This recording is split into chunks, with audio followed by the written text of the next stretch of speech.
Hello everyone, welcome back to my channel. आज हम discuss करेंगे द पंजाब म्यूनसिपल एक्ट 1911 के सेक्शंस 225 टू 227 जो कि अपील फ्रॉम ऑर्डर से रिलेटेड हैं। ये provision exam point of view से भी इंपॉर्टेंट है और प्रैक्टिकल अंडरस्टैंडिंग के लिए भी यूज़फुल है। तो चलिए स्टार्ट करते हैं। वीडियो स्टार्ट करने से पहले अगर अभी तक आपने मेरे चैनल को सब्सक्राइब नहीं किया है, पहले जाके चैनल को सब्सक्राइब जरूर कर दीजिएगा। एंड आपको किसी भी सब्जेक्ट्स के नोट्स चाहिए, BLLB, LLB या LLM के, या इसी act the Punjab municipal act के भी नोट्स चाहिए आपको प्रॉपर PDF में, तो आप मुझे टेलीग्राम पे DM कर सकते हैं। सभी डिटेल मैंने डिस्क्रिप्शन में दे दी हैं। Let's start. First we have the section number 225 which is deal with the appeals from order of committee. If any person is unhappy with the certain decision or order of the municipal committee, they can file an appeal within 30 days.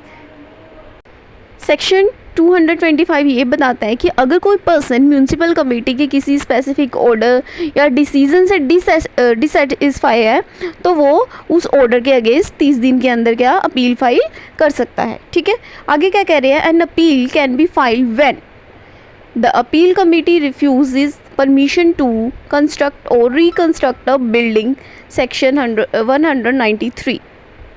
Appeal किन किन situations में file की जा सकती है। पहला, जब municipal committee किसी बिल्डिंग के कंस्ट्रक्शन या रिकंस्ट्रक्शन की परमिशन डिनाई कर देती है। ठीक है, और सेकंड सिचुएशन में क्या कह रहा है, the committee issue a notice requiring a street to be drain, levelled, paved, lighted etc. सेक्शन 171। दैट मीन्स जब कमेटी किसी स्ट्रीट को ड्रेन, लेवल या लाइट करने के लिए नोटिस इशू करे। ठीक है, इन दोनों केसेस में अफेक्टेड पर्सन अपील का राइट एक्सरसाइज कर सकता है। ठीक है, नेक्स्ट भी अब देखते हैं। थर्ड ग्राउंड जब अपील फाइल की जा सकती है। ठीक है, जिन सिचुएशन में the executive officer orders alteration और डिमोलिश ऑफ बिल्डिंग, सेक्शन 195। ठीक है, तीसरा ग्राउंड ये कह रहा है कि जब एग्जीक्यूटिव ऑफिसर किसी बिल्डिंग को अल्टर या डिमोलिश करने का ऑर्डर पास करे। Next we have the fourth ground क्या है, एनी ऑर्डर, नोटिस, प्रोविजन और refusal is issue under section 107, 116, 121, 123 और 124। दैट मीन्स ये वाले जो सेक्शंस हैं, इन सेक्शंस के अंदर कोई भी ऑर्डर, नोटिस या फिर प्रोविजन या रिफ्यूज़ल इशू किया गया हो तब अपील फाइल की जा सकती है। ठीक है, ऐसी सिचुएशन में भी अपील मेंटेन होती है। ठीक है, ये 4 ग्राउंड्स याद रखने हैं। नेक्स्ट क्या है हमारे पास, वो हियर्स द अपील। ठीक है, अब क्वेश्चन ये आता है कि अपील सुनेगा कौन। The appeal is heard by the authority appointed by the government, general, deputy commissioner और another authorised officer. That means appeal उस अथॉरिटी के पास जाएगी जो गवर्नमेंट अपॉइंट करती है। ठीक है, and generally authority deputy commissioner या कोई और अथोराइज्ड ऑफिसर होता है। ठीक है, इन सिंपल वर्ड्स अथॉरिटी उसके पास है जिसको गवर्नमेंट अपॉइंट करेगी। ठीक है, और जनरली कौन, डिप्टी कमिश्नर और कोई भी ऑथराइज्ड ऑफिसर होगा तो वो भी अपील सुन सकता है। ठीक है, सेक्शन 225 आगे बात करता है extension of time.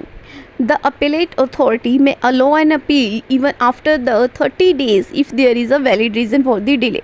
That means normally appeal 30 days के अंदर फाइल की होती है। ठीक है, जो हमने पहले पढ़ा, लेकिन अगर डिले के लिए कोई भी वैलिड रीज़न है तो अपीलेट अथॉरिटी आफ्टर 30 days भी अपील सुन सकती है।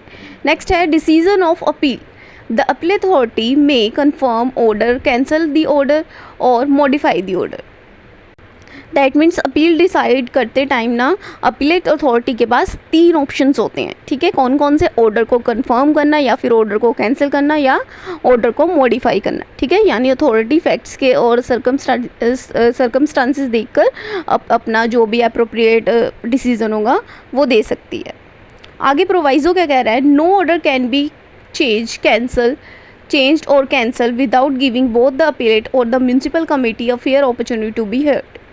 दैट मीन्स अपीलेट अथॉरिटी बिना किसी पार्टी को सुने ऑर्डर चेंज या कैंसिल नहीं कर सकती। ठीक है, दोनों साइड यानी कि अपीलेट और म्यूनसिपल कमेटी को दोनों को फेयर अपॉर्चुनिटी दी जाएगी। ठीक है, अपना अपना पक्ष रखने की।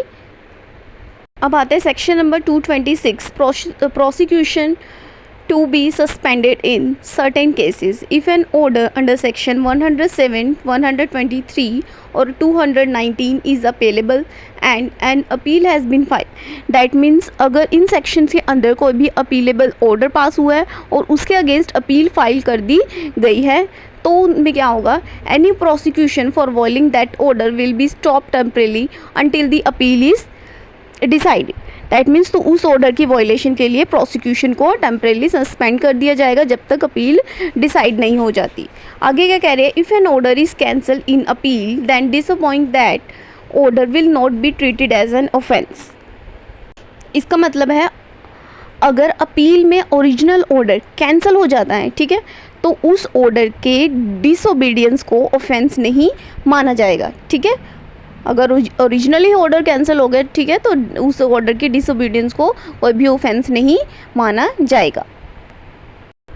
Then we have the last section number 227 which is dealing with the appeal from certain order. Any order of forfeiture under section 165 and any order under section 166 or 210. That means section 227 कुछ specific order के against appeal provide करने की बात करता है। ठीक है, इसमें सेक्शन 165 के अंडर फॉरफीचर ऑर्डर और सेक्शन 106 और 210 के ऑर्डर्स भी इंक्लूड होते हैं। ठीक है, स्पेसिफिक ऑर्डर की बात करता है। ठीक है, स्पेसिफिक ऑर्डर के अगेंस्ट अपील फाइल करने की बात कर रही है। आगे क्या कह रहे हैं, can be appeal to the next higher court. ठीक है, apart from this appeal no other appeal is allowed against such order. That means इन ऑर्डर के against appeal next higher court में फाइल की जा सकती है। ठीक है, और एक्ट स्पेशली किसकी बात कर रहे हैं यहाँ पे, स्पेशली प्रोवाइड करता है कि अपील के अलावा कोई और दूसरी अपील नहीं प्रोवाइड होगी। यहाँ पर ख़त्म होते हैं अपील फ्रॉम ऑर्डर से रिलेटेड सेक्शन। ठीक है, आगे के जो सेक्शंस रह गए हैं वो नेक्स्ट वीडियो में हम डिस्कस करेंगे। अगर आपको ये वीडियो मेरी हेल्पफुल लगी हो तो लाइक कीजिए, शेयर कीजिए और चैनल को सब्सक्राइब करना ना भूलें। ठीक है, और अगर आपको किसी भी सब्जेक्ट्स के नोट्स चाहिए, इजी लैंग्वेज में मैं आपको नोट्स प्रोवाइड करती हूँ। ठीक है, आपको किसी भी सब्जेक्ट्स के प्रॉपर PDF में नोट्स चाहिए, आप मुझे DM कर सकते हैं। टेलीग्राम पे सभी डिटेल डिस्क्रिप्शन में दे दी हैं। Thank you for watching.